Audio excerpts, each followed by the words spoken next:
Welcome to a new episode of this madhouse called Mexico, where coherence is an urban myth and cynicism is the national sport. Take a look into the abyss with me today, March 4th, 2026. Finally, the sow has given birth. After months of delays that would make a Mexicana de Aviación flight look punctual, Ms. Scheinbaum has decided that today was the perfect day to unveil her glorious creation, the Decalogue for Democracy. Yes, you heard right, to her mother, because if there was one thing this country was missing, it was a decalogue written with the same faith as a wolf writing the rules for the henhouse. So here, in this little corner of political catharsis, we're going to strip the makeup off the transformation to see the dark circles and the wrinkles of cynicism they're trying to hide from us. This isn't a news report, it's the script of a gangster movie, but with public funds and even worse acting.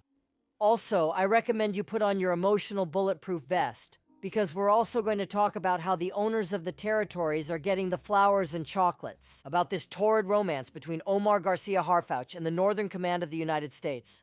Let's get to it. If you thought the 10-point plan for democracy was meant to improve your lives, let me tell you, with all the love in the world, are you more naive than an opossum in captivity?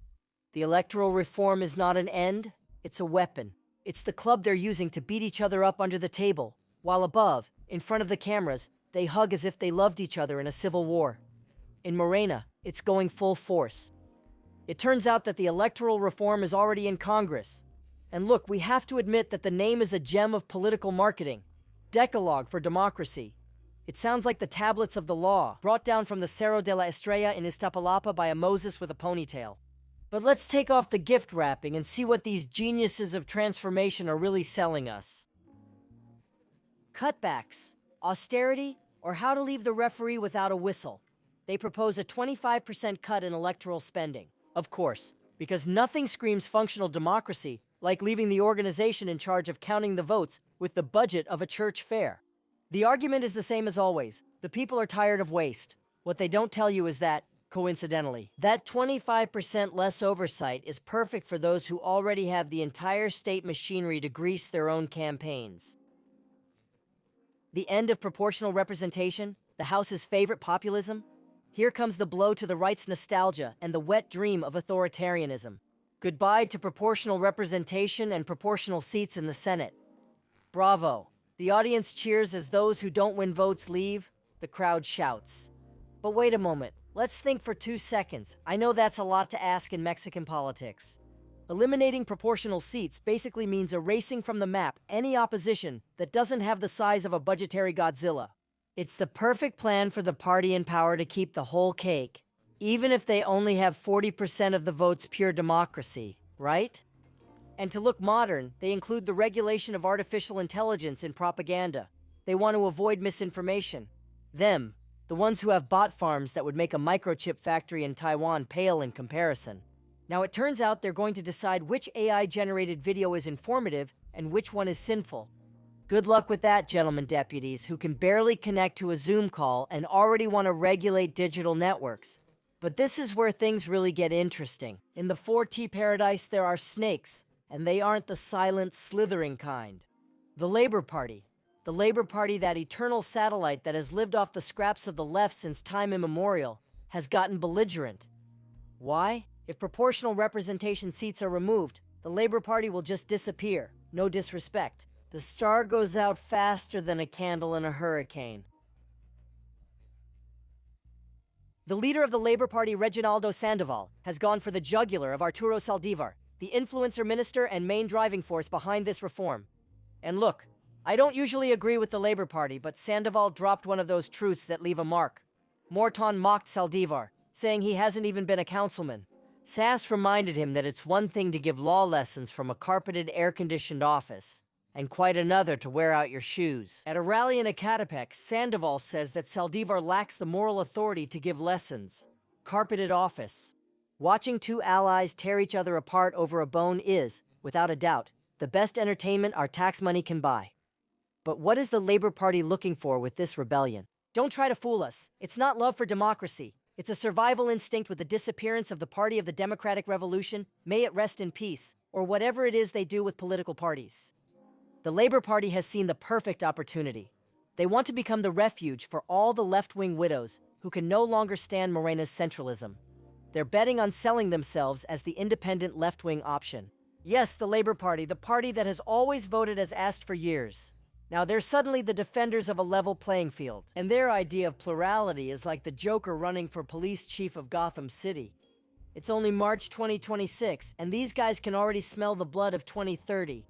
The mafioso piece that kept the movement together is falling apart faster than a Sadatu wall. There's no ideology here.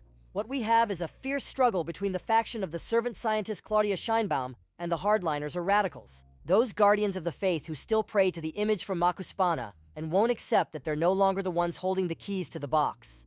Scheinbaum has already laid her cards on the table, and her ace of spades is called Omar Garcia Harfuch. And look, how curious. The trusted man of Chachas turns out to be Washington's favorite. Yes, Northern Command sees him in a good light. Harfuch is Claudia's bet for 2030. He's her golden boy, her guarantee that there will be someone who knows how to speak English with the Americans while keeping order, or what they call order in the streets. But of course, for Morena's radicals, Harfuch is like filet mignon at a vegan convention. They can't stomach him, not even with water. Do you remember Andy Lopez Beltran and Adan Augusto Lopez? Those who thought they were the natural heirs to the throne? Turns out, the corruption scandals hit them harder than reality hits a die-hard supporter. Now they're so burned, even sun protection factor 100 sunscreen can't protect them. In the face of this power vacuum, the radical wing has brought out their new champions to block the way for the Batman of Tianguis. If it's a woman, the choice is clear. Abrigada, the guardian of utopias, the one who wants to turn all of Mexico into one big Iztapalapa. If it's a man, there's Martí Batres, the man who has lived off the budget since the war, since the pyramids were new, and who represents the ideological purity of the sector. Tough. Here's where it gets truly Machiavellian, and you have to admit Claudia knows how to play chess. How do you shake off Lopez Obrador's shadow without it looking like an easy betrayal? Just blame the blonde guy from Mar-a-Lago. It's said in the halls of the palace that Scheinbaum is using Donald Trump's pressure against the cartels and corruption as the perfect excuse. I don't want to investigate your friends, Andres. It's Trump who's coming in tough and demanding results. That's the word going around, and proof is the golden example of the leaked files on fiscal fuel theft. Curiously, these files involve some very big figures from pure Obradorism. It's Claudia's way of saying, I've got the file under my arm, so you'd better fall in line or I'll let Uncle Sam do his job. In every war there are deserters, and those from Morena are experts in the art of camouflage. Characters like Changolian Gerardo Fernandez Noronha, who used to shout louder than a blanket seller at a fair, and Frog Eyes Mario Delgado, have already sensed which way the wind is blowing. They've distanced themselves from the radical wing and now align more with the Claudistas than the command staff. They know the budget has changed hands, but shouldn't get too comfortable. The resistance is led by the holy trinity of the tough ones, the Bañagatos, Jesus Ramirez Cuevas, the great orchestrator of the narrative, who resists losing control of the national microphone. Martí Batres, the political operator who never moves without his guarache, and Elenia Batres, the people's minister and judicial leader of this group, won't give up power easily. The loyalty to Claudia, which they show off in front of the cameras, is faker than a 300 peso bill under the table. They're going all out for control of the state. But here's the question. Why? Would it be convenient for our neighbors to the north, those who always have one eye on the Pentagon and the other on someone else's oil, if Omar Garcia Harfuch were the one to inherit the seat in 2030? Miren, para entender por qué Northern Command and the Drug Enforcement Administration toast with champagne every time they hear the name Harfuch. You have to understand that what scares the United States the most is chaos. And if the radical wing of Morena has shown anything, those who still believe that security can be solved with hugs and poems, it's that chaos suits them well for their internal dealings. But for the Americans, Harfuch is something else. He's not a coffeehouse ideologue. He's an operative. He's the kind of politician who prefers a tactical operation with drones over a 3-hour rally in the Zocalo. And that, in Washington's language, is called a reliable interlocutor. Unlike the hardliners like Martí Batres or even Clara Brugada, who see the United States agencies as the imperialist bogeyman, Harfuch has been trading favors with them for years. Since his time in the Capitol Police, Omar understood that to survive in this game, you need the technology and data that only our northern cousins have. For the Northern Command, Harfuch bridges intelligence flow without cabinet radicals getting lost or shouting about sovereignty. Every time a United States satellite detects a fentanyl lab, Let's not forget what year we're in. 2026, with Donald Trump breathing down Sheinbaum's administration's neck and having designated the cartels as terrorists. Mexico needs a lightning rod. The Americans know that with any radical like Brugada or Batres, the response to the cartels would be a maze of bureaucracy and nationalist rhetoric. With Harfuch, do they have someone who knows how to carry out surgical strikes? The Americans are desperate for someone who can deliver heads on a silver platter so that they can calm the protests in their own country. Harfuch is basically the guarantee that there will be media-friendly results against the drug cartels. Do you think Washington cares if Harfuch is left-wing, right-wing, or centrist? Now, what matters to them is that whoever is in charge obeys them and gives them the results they want. The hardliners or radicals, for the Americans, represent the risk of an opaque state where the influence of certain criminal groups prevails. Washington permits the displacement of both governments and itself.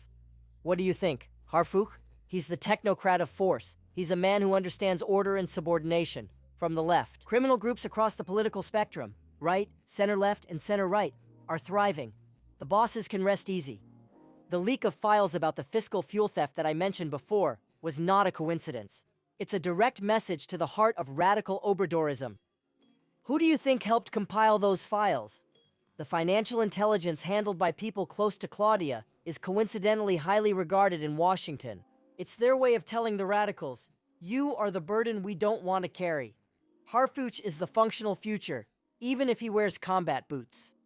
To understand how the cartels are reacting, you have to look at what happened just a few days ago, in February of this 2026. While Sheinbaum spoke about coordination without subordination, near Outlan, the Army and Special Forces advanced, alerted by a signal only American satellites can provide. They put an end to the reign of Nemesio Oseguera Cervantes, El Menchu. And how did the uniformed people of the four letters react? Well, with a Sunday of terror that left 20 states under fire. Narco blockades, trucks turned into torches, and a firepower that reminded us that even if you cut off the Hydra's head, the body still has many claws. For the cartels, especially for Jalisco New Generation, the message is very clear. Harfuch isn't coming to negotiate. He's coming to deliver results for the bosses in Washington.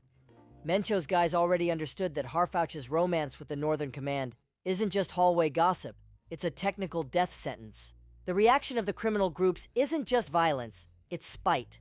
For years, they got used to a policy of, if I don't see you, you don't hit me. But Harfuch, the Batman of Temu, speaks another language. He doesn't use the DNIII plan to hand out supplies. He uses signal intelligence and technical infiltration. The cartels are watching with concern as Harfuch walks around Sinaloa, like he did recently, not to eat aguachiles, but to review the strategy. Do you know what that means in narco language? It means that the exchange of information between the Security Secretariat and the American agencies is in full swing. The most dangerous reaction we're seeing in this March of 2026 is atomization. After the takedown of Mencho, the Jalisco New Generation is forming. Factions like Congos and Michoacan are already going all out against each other in the Sinaloa cartel. Those guys are smarter. Did you hear Harfuch say in the morning briefings they're not extinct, but he's targeting them? The reaction there has been a tactical retreat. You know who the President of the Republic is. The President, the Republic, the Republic. Hang it on the wall so that the United States lets him breathe. With the issue of drug trafficking, the cartels are reacting with a mix of urban terrorism. To pressure Claudia and tell her if Harfuch is still dating the Americans, will set the country on fire. And as an internal purge to find the traitors who are passing information to the intelligence unit of the Security Secretariat. In conclusion, the circus must continue with an electoral reform that seeks to centralize power, power disguised as savings, and an internal rebellion of allies who only want to keep their registration, so they can keep getting their paycheck every 2 weeks. Claudia wants total control, and the Labor Party just wants to survive. This is just the beginning of the discussion in Congress. It's going to be a spectacle of betrayals, showdowns, and of course really a lot, of hypocrisy from Morena. It's fragmenting. What we're seeing is the beginning of the end of the monolithic hegemony. It's no longer everyone with the leader.